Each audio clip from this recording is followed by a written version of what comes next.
top tips for Battlefield 4, I thought I'd start a little mini-series here in introducing some of the best tips and tricks that I can give you in terms of how to make yourself a little bit better at Battlefield 4 if you need it. Of course, with Battlefield 4 there are a lot of new players to the game, so these tips might be very helpful in sort of improving your playstyle and ultimately making you rank up faster and get to the things that you want to be using in the game. So let's start off with the minimap. Now in Battlefield 4 the minimap is extremely overpowered and it's something that you should be using all the time. About 60% of the time my eyes are on the minimap to make sure I know where all the enemies are. There are ways that you can improve it however.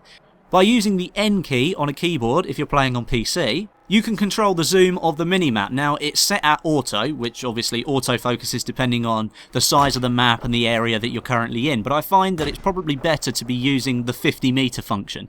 It shows you more of what is actually around you and what is most likely to actually cause you damage. So let's say enemies are in close proximity, you're going to want to know if they're there. If the map's zoomed out too far, you can't really see what's going on because of all the little red and orange triangles that are all over it. So it's much better to have it zoomed in at 50 meters so you can actually see what's going to be causing you a problem in the near future. Want to get yourself some epic grenade kills? Then I suggest you either use the RGO Impact or the V40 mini grenade. The impact nade does exactly what it says on the tin. When it hits something, it explodes. It takes a small bounce and about half a second later, it will blow up. These grenades are perfect if you're going through tight corridors, meaning that you can get kills round the doorway. They don't do as much damage as a normal grenade at close range, but two in quick succession can get you a few kills and ultimately save your life. If you're looking to get a little bit more range with your grenades, you should be using the V40 Mini. These things can be thrown further than normal grenades. Once again, don't do as much damage, but two in quick succession can get you the kill that you're looking for.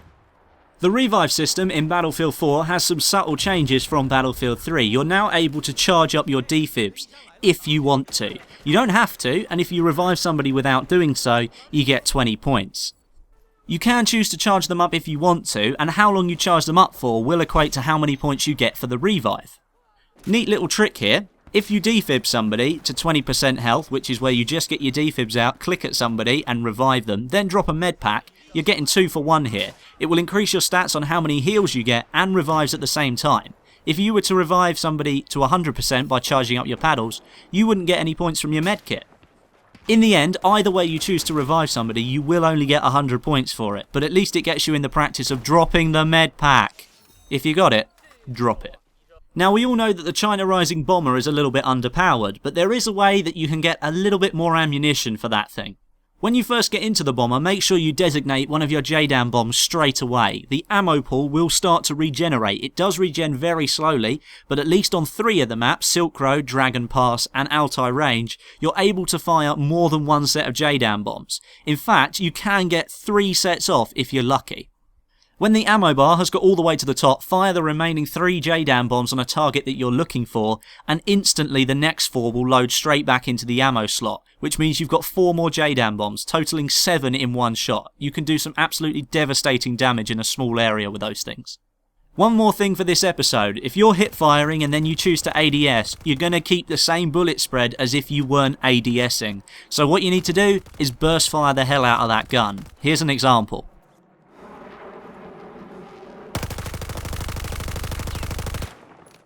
So you can see there from the first clip that I started hip firing and then chose to ADS. Of course, my bullet spread stays the same as if I hadn't ADS'd at all.